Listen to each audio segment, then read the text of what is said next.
ya de o partido casi encarrilado, al final troncouse, ¿no? Que con ese gol todo aconteceu con esa falta de Angelillo que saiu que casi para estropear o partido, ¿no? Mala sorte para él, e menos mal que non lle pasou nada ao xogador, porque a entrada foi perigosísima.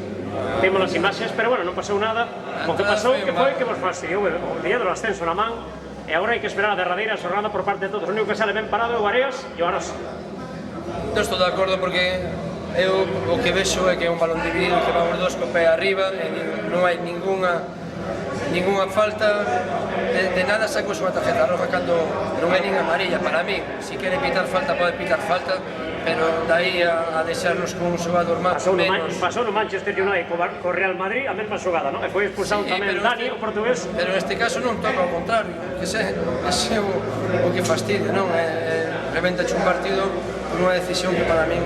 Pero quero dicir, foi o que cambiou todo, o panorama. Evidentemente, ao quedarnos con 10, pois a cosa fíxose moito máis complicada, a xente se levaba moitos minutos no campo, se empezaba a estar cansada, quiros ou non, eles empezaron a colgar balos arriba, desesperada, a intentar, en unha delas, pois, bueno, conseguiron un córner e foron capaces de empatarnos, non? Pero, bueno, creo que hasta ese momento estábamos un partido moi controlado. As ocasións tuvesten as todas vos, o Portugal tuvo Xieiro, na máis sair, tuvo aí 3, esta última por encima do Longueiro, bueno, que puxestes todo para gañar, non se pode poñer en dúbida por parte de nadie. No, pero bueno, hai que quedarse con a lectura positiva, non? Estando a este nivel e con estas ganas temos moitas opcións de poder sacar os 3 puntos en Carballiño, ainda que vai ser complicado tamén.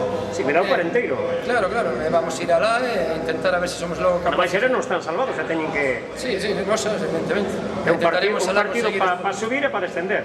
Sí, intentaremos, pues bueno, conseguir algo que non conseguimos hoxe, pero bueno, confío nos xogadores e se demostraron que somos un equipo que si estamos como estamos hoxe, pues temos moitas opcións de ganar.